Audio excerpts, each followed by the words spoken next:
So let's just look at what we're going to do. This is our primary part here on the left. It's a ring model.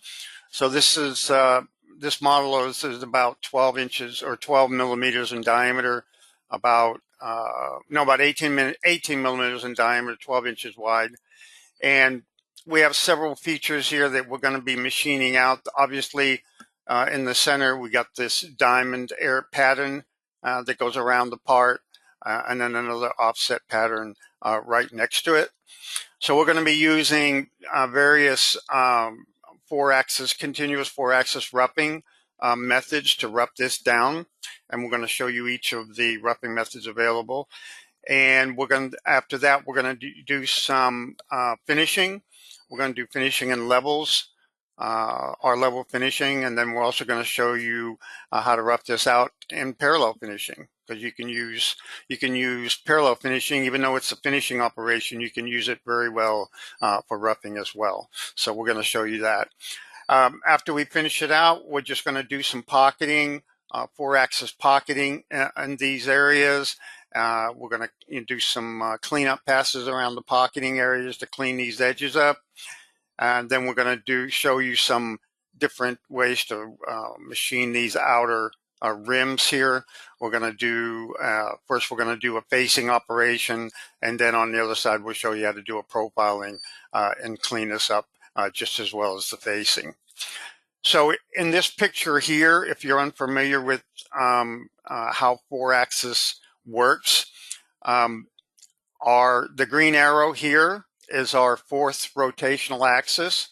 So it points along the the primary x-axis. So the x-axis is actually rotating on the machine bed, and the spindle with the cutter will be moving in X, Y, and Z. Okay.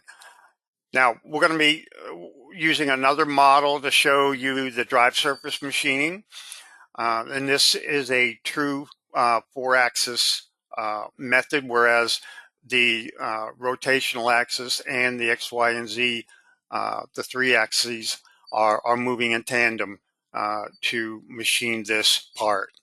And you'll also notice that on this picture, the little green arrow here, the rotational axis again is along the x-axis.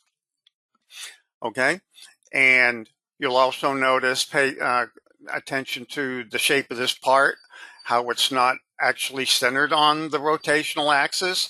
And that's a situation where only drive surface machining can really machine this part. And the other methods, you'll notice that the part is centered about the rotational axis. Okay, and let's see what else we got here. In this little picture up here on the right, it gives you an idea of how a typical four-axis machine tool is set up.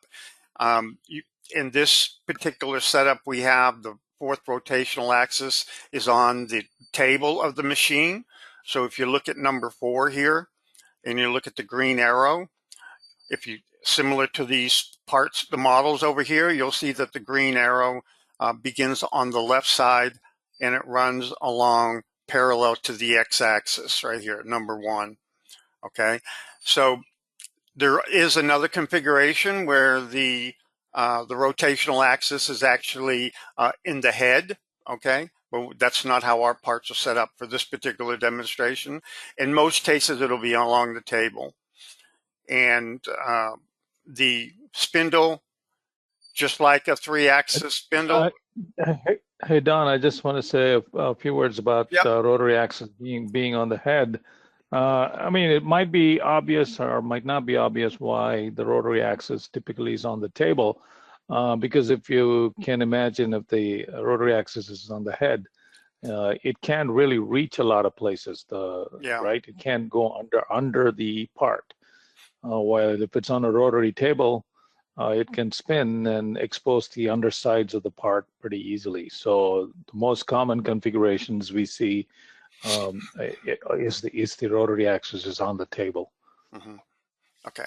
Yep. All right, Don. Okay. Okay, so basically that's an understanding of how 4-axis works, specifically in this part that we're going to be looking at today.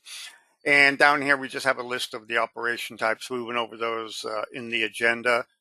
These are the operations that we're going to be demonstrating. R-level roughing, R-level finishing, R-level meaning that each cut level is a radius, okay? So it's going to be working its way down at various radii on the part. And we're going to be looking at parallel finishing in 4-axis. And then also we mentioned drive surface machining. We're going to be showing you another part for that. And then facing, pocketing, and profiling. Okay. Give me just one second.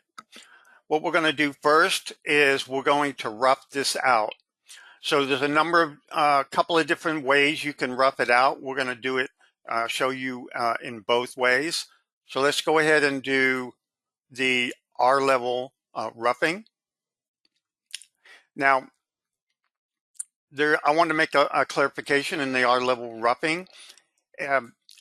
In roughing, just like in, you'll notice that the roughing in levels operates somewhat similar to the horizontal roughing in 3-axis, where you're cutting in levels, but in 4-axis you're cutting in radials levels. So your levels are actually radiuses working down from the stock. So in 4-axis roughing, RhinoCAM knows where the part is, obviously, just like in 3-axis, and it knows where the stock is, just like in 3-axis. So you don't need to select anything here if you want to rough out the entire part, okay? And in fact, if you do select something, you're somewhat over constraining it. So I'm going to show you, ways that you can adjust your stock so that you don't really have to select anything. Because if you don't, it runs a lot faster, simulates faster, and calculates much faster. We did R-level roughing. Let's look at the pass again. We did R-level roughing. And if you want to contain the R-level roughing, now in the R-level roughing, if you select containment boundaries, it will take much longer to calculate because you're constraining it based on the stock, based on the part, and you're constraining it between two curves that you're selecting. So just be prepared that it will take longer. If you don't want to wait, you don't have to do it that way. You can just adjust your stock dimensions. You can just go in and just adjust your stock width just to cover a certain area. That will make it just as fast as we did it here. So we did roughing and levels, okay? And again, you'll see that there's much more retracts and transfer motions in roughing and levels. But again, the roughing and levels is more geared to a part that has large protrusions, like sticking out, okay? Which would be a lot better toolpath for that application. But this is the way it looks like on our part.